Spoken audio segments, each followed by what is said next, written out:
Alright, so I decided to make a Minecraft PvP survival games like tip guide because after my last video, which went viral, like off the charts, I got tons of requests from people to make a video helping them. So I'm going to compile a bunch of clips that I got today off the Skitscape server, and using those, I'm going to just try to provide you with a couple ideas, pointers. Obviously, I'm not going to be the best ever. There's people way better than me. My win-loss ratio for this is really low. I've won survival games 3 times, one of them being in the last video, another one will be in this one, and I didn't record the first time I ever won one because those were the days when my computer was absolutely full of junk, and Fraps was even laggier than it is now. So, I'm gonna just do my post-game narration because I didn't want to talk during it. That would just make it even laggier, and I wouldn't be able to focus as well on what I actually wanted to say. I'd be stuttering the whole time like, oh god, is that a guy over there? I'm going to do the post-game commentaries on every clip, so there will probably be a couple times where it doesn't merge perfectly together, but I hope you enjoy anyway. Now, as you can see in this clip already, it's not the best start. I already just started rolling while I was talking with the other introductory thing, but this clip, you can really see that not having a good start can really hurt you. This is Arena 5, which is what I'll mainly be focusing on this video. And that's just because Arena 5 has really short matches, as you saw in my previous video. If you watched that, if not, you should, because it's pretty good. I did well. And I got into a fist fight with the guy because I figured he didn't have any weapons, and I won. So, whatever. If you are less laggy than other people, there's a good chance that you could actually win a lot of fist fights, because if you can keep kiting around them, which is when you dodge, and the guy gives me a bowl, so I'm like, okay, whatever, truce. If you can keep dodging around them, then there's a pretty good chance that as long as you get a couple extra punches in, you'll be able to win. You also, if you're going to get into a fist fight like that, you're going to want to have food, like full hunger bar. That way you'll be regenerating during the fight, and they might not be. In this clip, I kind of show that you really need to run for the chests as fast as you can, because that gives you a really big advantage. If you can find the chest with a sword, some armor, and some food, you have a great start.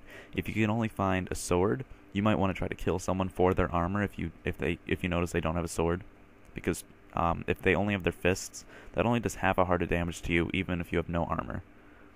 With a sword, even with, say, full leather armor, you'll probably be able to kill them a lot faster. So here, I noticed that no one went for this chest, so I get an early wooden sword and leather chest plate. Unfortunately, if you noticed earlier on, I kind of ran past the staircase and then decided that I wanted to go up it, and that allowed people to get in this room and grab stuff out of these chests faster. That put me at a disadvantage. Luckily, no one went for the chest, so I did get to grab a sword, and with that sword, I'll be able to grab a couple kills, but there's no way I'm going to survive that long with just the leather chest plate. So over here, I notice people are fighting. I'm like, I have the sword. Maybe I could get something done. I always like to wait for other people to fight and then jump in. And so I start picking on the guy without anything. Just kill him off. And then the guy with an iron chest plate right there. If I had grabbed that, I might have actually been able to win this fight if I could get away from him and put it on. But instead, I end up just dying.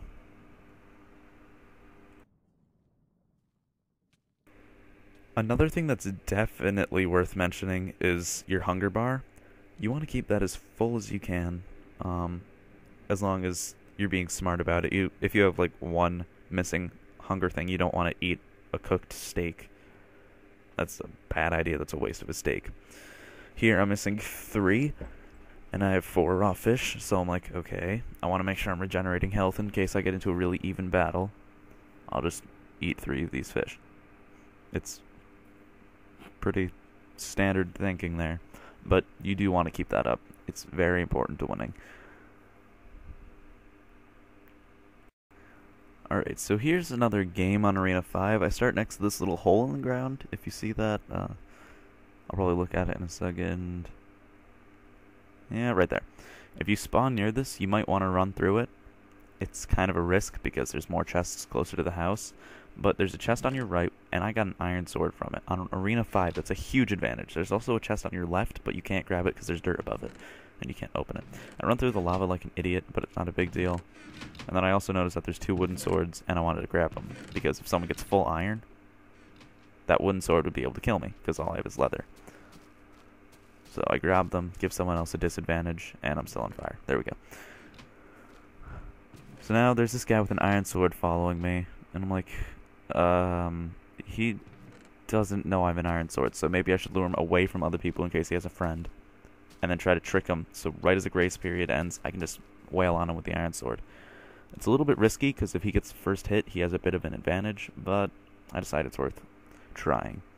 And, so my strategy here is don't show them your strongest weapon. And then for some reason he just starts going like that. I'm like, is there someone with like diamond behind me? But I don't know, he's a weird kid. And yeah, don't show them your strongest weapon, because it can get you a really easy first kill. And so here he is, little fight, and all he has is an iron sword. So there's my second iron sword.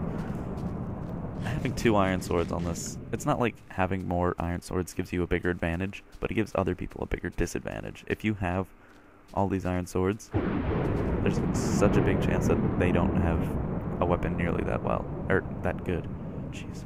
So there's this guy over here. I thought maybe he'd go towards me if I didn't show him that I had any weapons, but that didn't work out, so I just hit him a couple times. Yeah, green golden eye. Killed him. And another iron sword. There's actually a lot of iron swords this time. Start backing up from that guy. I don't want to die. I'm only at half health. I figure I should start regenerating, and then he goes and kills someone over there, I'm pretty sure. And I see someone in here who throws me a piece of food, so I'm just like, alright, thank you. I figured just let him live for a minute. He comes near me. If he was not some random person in a match, I would have given him the sword without thinking about it. This guy, free armor and swords, and then I kill him, even though he gave me food, just because he had armor. Good armor that I needed. You have to think very objectively when you play this. Alright, and now it's lagging a little bit for me. I don't know, it's probably not going to lag in the actual video. But you don't want to give anyone a bigger advantage over you. And another iron sword. There were like 6 of them in this match, and I have 3 of them. Now I have 4 of them. Having an iron sword in this map is such a big advantage. If you don't find an iron sword at first, you better hope that you find some really good iron armor. And there's 4 people left. There's Cracker Graham, who I've seen like 5 times, and then someone with an iron sword right there, and someone with a wooden sword. So here's all 4 of us right in one little area. And I start hitting up the guy with the iron sword because he's a bigger threat, and then I finish off the guy with the wooden sword. If they had focused me, I might not have won this match. But you just gotta be smart and see who's fighting and then take out the bigger threat, if you have an advantage over the other one. If not, you might just want to run away. And then I win again on Arena 5. Yeah, so this is actually my account, Tavalian. The other one was on my friend's account, Girther. It's definitely worth including what items are good, like which ones are better than the others. And in this chest that I have on my creative single-player world that I use for every video I do, I show off that leather's worse than gold, which is worse than chainmail, worse than iron, and then diamond's the best. Gold and chainmail are only like half an armor piece apart from each other. And I think the helmets for most of them are about equal in armor, but you definitely want to go in this order. Gold swords and wooden swords do about the same amount of damage. They do 2 hearts of damage, but gold swords only have 33 hits, and wood swords have like 60. Stone swords do 2.5 hearts of damage, iron swords do 3, and diamond swords do 3.5 hearts.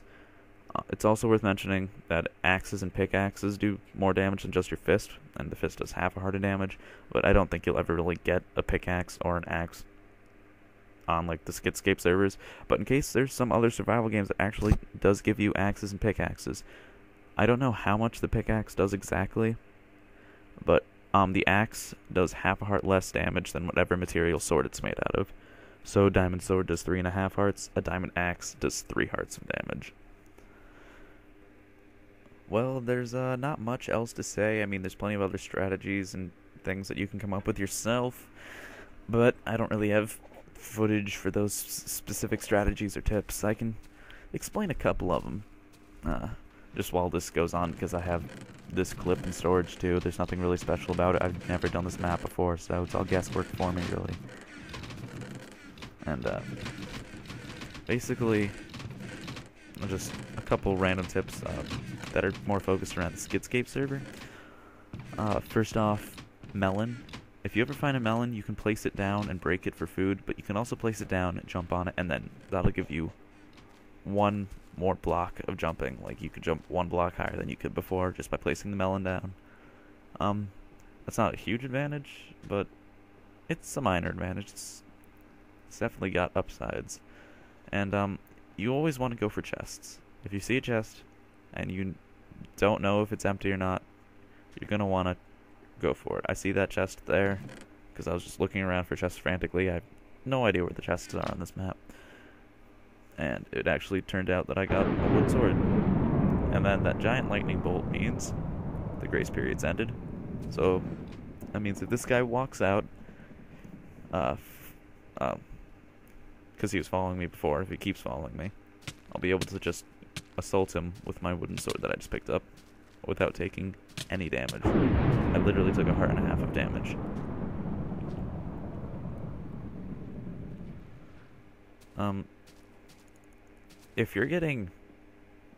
If people are getting away from you a lot, or you're getting chased a lot and they're catching up to you, the fastest way to run that I currently know of is that while you're sprinting, you start jumping.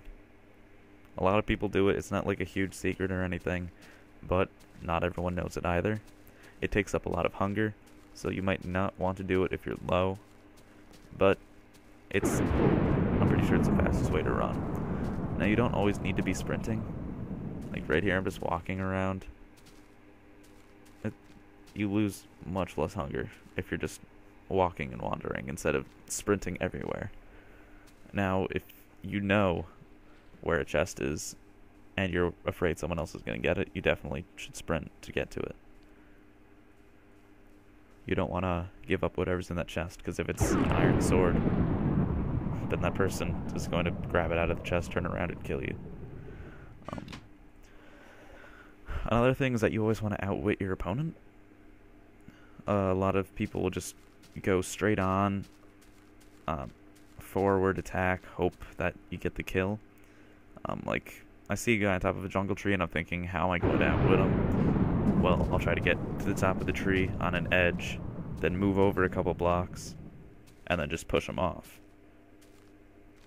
Which might not be everyone's first thought. They might just want to get to the top of the tree and then just start fighting on top of it and hope that they don't get pushed off.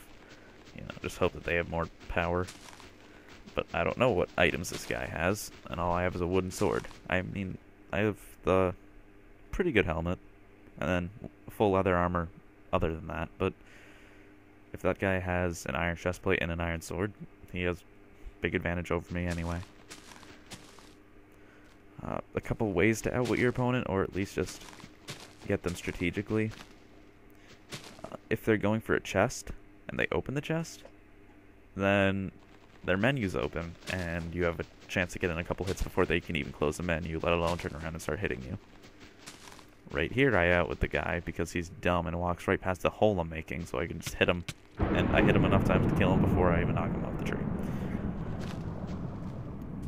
Now, that guy made a dumb move, but then again, this tree top is full of holes, so I could have been coming from anywhere because I was holding shift, so my name was invisible.